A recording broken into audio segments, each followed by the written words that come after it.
একেবারে সেই মার্চ পর্যন্ত নিয়ে যাবে, ডিসেম্বর বা মার্চ। তাহলে এই মাঝখানে তাদের তো কোনো সুরাও হলো না। এই অবৈধ শিক্ষকগুলো কারা, তাদের তো আমরা দেখতে পেলাম না। তাহলে তারা কারা, সেটা কবে হবে, সেটা কিন্তু অনেকের মধ্যে প্রশ্ন জেগে গেছে। 3 মাসে এই সব বিভিন্ন কারণে একটু তিক্ত বিরক্ত হয়ে আছে। বিশেষ করে ওই অযোগ্যদের টাকা এখনো ফেরত নেওয়া হয়নি, কারণ তারা কিন্তু আবার কোর্টে চলে যাবে, তারা তো ছাড়বে না, তারা কোর্টে চলে যাবে। যে সুতরাং এই সব দিক থেকে এই দুটো ঘটনায় আমি কিন্তু খুব মর্মাহত হয়েছি। তাহলে তাদের বিজ্ঞপ্তিটা তো দিতে হবে, তাদের তো ডিসেম্বরে পরীক্ষা করাতে হবে, না হলে তাদের তো চাকরিগুলো চলে যাবে। স্টেটের বিজ্ঞপ্তি দিয়ে দিয়েছে, কিন্তু এই স্টেট এখন এটা নিয়ে কোনো কিছু বলেনি। যে এইগুলো কিন্তু অনেকের মধ্যে এখন প্রশ্ন জেগে উঠেছে। স্যার, নতুন সরকার এসছে, বঙ্গে পদ্ম ফুটেছে, 100 দিন হয়ে গেল। এই যে নতুন সরকার কিভাবে দেখছেন, আদৌ কি কিছু পরিবর্তন হলো? লক্ষ্মীর ভাণ্ডার নিয়ে একটা অসন্তোষ রয়েছে মা বোনেদের মধ্যে, এছাড়া অন্যান্য যে সমস্ত বিষয় রয়েছে। শ্রমিক ভট্টাচার্য, বিজেপির প্রেসিডেন্ট, তিনি নিজেও বলছেন যে তোলাবাজি পুরোপুরি বন্ধ করা যায়নি। 100 দিনের মধ্যে কি কি দেখলেন এই সরকারের মধ্যে নতুন, আর কি কি খামতি থেকে গেল? দেখুন, সিপিএমকে হটিয়ে মমতা ব্যানার্জিকে নিয়ে এসেছিল। সেই মমতা ব্যানার্জি আশা জুগিয়েছিল, তারপরে 15টা বছর মানুষকে, বাংলাকে কঙ্কালসার চেহারায় নিয়ে গেল। কোন সেই মমতা ব্যানার্জিকে হটানোর জন্যে আমিও ছিলাম সেই পিছনে। কিন্তু তারপরে বিজেপি আসলো, মাননীয় শুভেন্দু অধিকারী আসলেন, মানুষের আশা আকাঙ্ক্ষা বেড়ে গেছে, এখনো আছে আশা আকাঙ্ক্ষা। তবে চাকরি বাকরির দিক থেকে, আমি শিক্ষক, চাকরি বাকরির দিক থেকে মোটামুটি উনি নিজেই বলে দিয়েছেন যে 31শে মার্চ 2027-এর মধ্যে 1 লাখ হচ্ছে। তো সেখানেই একটা আমার বড় প্রশ্ন, যে দাগিদের টাকা ফেরত এখনো কেন হলো না? 12% সুদ সহ তাদের টাকা ফেরতের সুপ্রিম কোর্ট অর্ডার দিয়েছে, যেটা তৃণমূল কংগ্রেসের সময় করেনি, কারণ তাদের লোকজন ছিল, মানুষ তাদের সমালোচনা করে চামড়া করেছে। কিন্তু এখন তাহলে এই 100 দিন পূর্ণ হলো, এখন তাহলে কেন তাদের আমরা জানতে পারলাম না? সেইগুলো কারা, সেই অবৈধ শিক্ষকগুলো কারা, তাদের তো আমরা দেখতে পেলাম না। তাহলে তারা কারা, সেটা কবে হবে, সেটা কিন্তু অনেকের মধ্যে প্রশ্ন জেগে গেছে। এবারে SLST 2025 10%, মানে 17% ছিল, 10% যারা ওবিসির মধ্যে আগের মমতা ব্যানার্জি সরকার নিয়ে এসেছিল, তারা 11-12 অনেকে হাতে কিন্তু অ্যাপয়েন্টমেন্ট পেয়ে গেছে, এখন তারা বাতিল ঘোষণা হয়েছে। তাহলে এটাও মেনে নেওয়া যায় না, এটাও দিক থেকে, যে তারা সত্যি তো ওইভাবে পরীক্ষা দিয়েছিল, তারা কিন্তু আবার কোর্টে চলে যাবে, তারা তো ছাড়বে না, তারা কোর্টে চলে যাবে। যে সুতরাং এই সব দিক থেকে এই দুটো ঘটনায় আমি কিন্তু খুব মর্মাহত হয়েছি। যে বিজেপি সরকার অনেক কিছু করছে, সেটা আমরা জানতে পারছি, বুঝতে পারছি, ভালো কিছু করছে, কিন্তু এই দুটো আমার কাছে কিন্তু খুব মানে অদ্ভুত লাগছে। স্যার, আবার এটা একটু বন্ধ করবে ওইটা। অন্যদিকে দেখা যাচ্ছে 31শে আগস্ট পর্যন্ত যে সমস্ত চাকরিহারারা ছিলেন তাদের শেষ সময়, তাহলে অনেকে প্রশ্ন করছেন এই আগস্টের পরে তাদের ভবিষ্যৎ কি একেবারে অন্ধকারে? বিজেপি সরকার তাদের জন্য কি কিছু করবে না? এটাই কিন্তু অনেকের কাছে একটা প্রশ্ন দেখা দিয়েছে, যে 31শে আগস্ট তাদের শেষ ডেডলাইন, কারণ দুবার তাদের মানে চেঞ্জ করেছে, মানে দীর্ঘায়িত করেছে। তাহলে এবারে এই সরকারের সূত্র মারফত শোনা যাচ্ছে এরা একেবারে সেই মার্চ পর্যন্ত নিয়ে যাবে, ডিসেম্বর বা মার্চ। তাহলে এই মাঝখানে তাদের তো কোনো সুরাও হলো না। SLC 2016 তো সুরাও হলো না, এখনো পর্যন্ত আমরা আগের সরকারের জানতে পারিনি কারা যোগ্য কারা অযোগ্য, আর এখনো কিন্তু সেটা আমাদের কাছে দূরস্থ হচ্ছে। এটাও একটা শ্রেণীর তাদের আছে। আরেকটা দেখুন, প্রাথমিকের নিয়োগ মামলা, অনেকগুলো মামলা হয়ে আছে, সেটা নেই, সেটার সুরা কিন্তু এখনো নেই।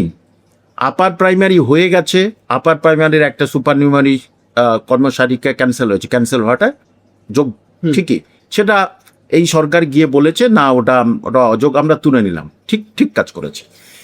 কিন্তু এই যে পশ্চিমবঙ্গে 90,000 যে যারা 2010-এর আগে টেট পরীক্ষা না দিয়ে তারা প্রাইমারি এবং জুনিয়র হাই শিক্ষকতা করেছে। 90,000 তাদের চাকরি মানে 31শে আগস্ট 2028-এর মধ্যে তারা 3 বার দিতে পারবে, 3 থেকে 4 বার।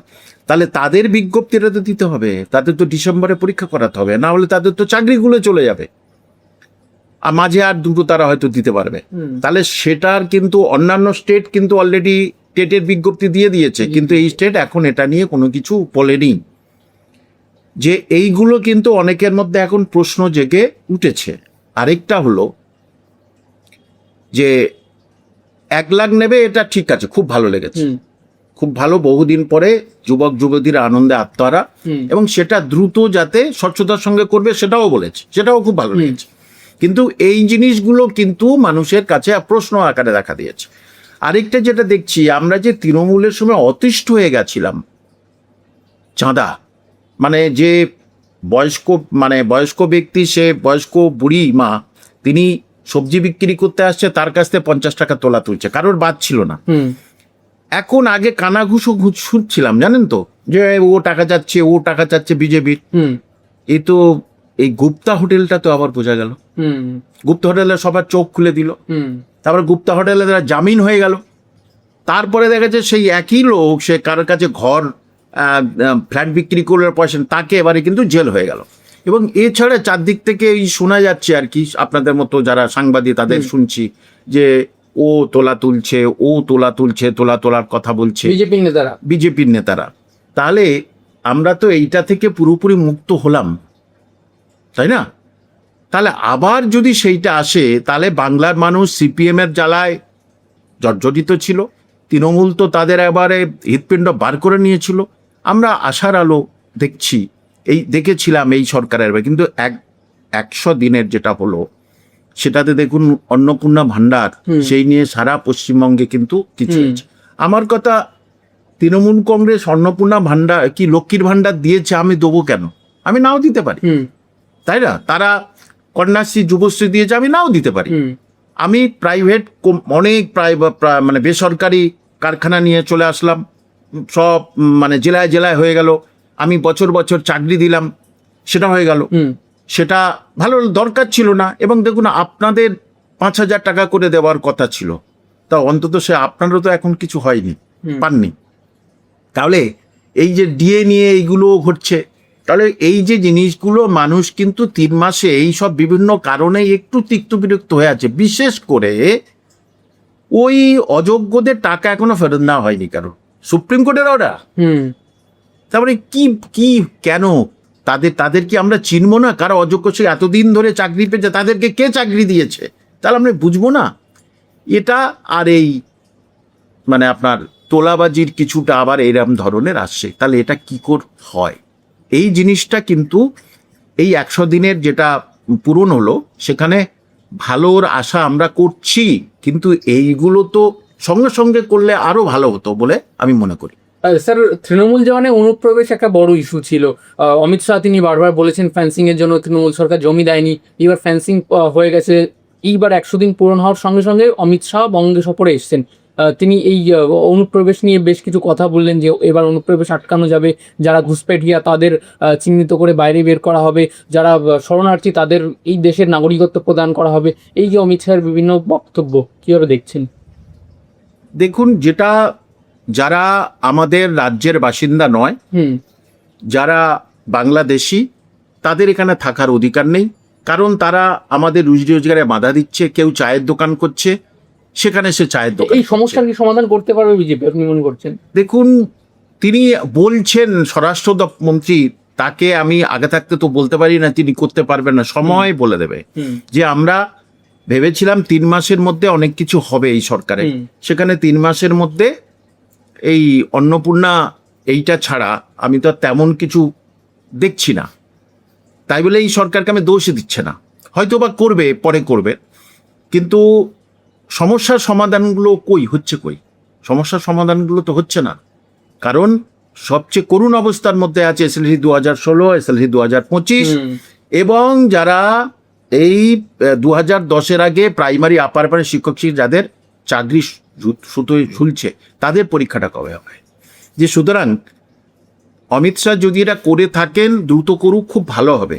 কারণ আমাদের বাংলায় আমাদের রুজি রোজগার আমরাই করে খাবো। সেখানে অন্য দেশের নাগরিক এসে সেখানে কিন্তু থাকতে পারে না, ভাগ বসাতে পারে না।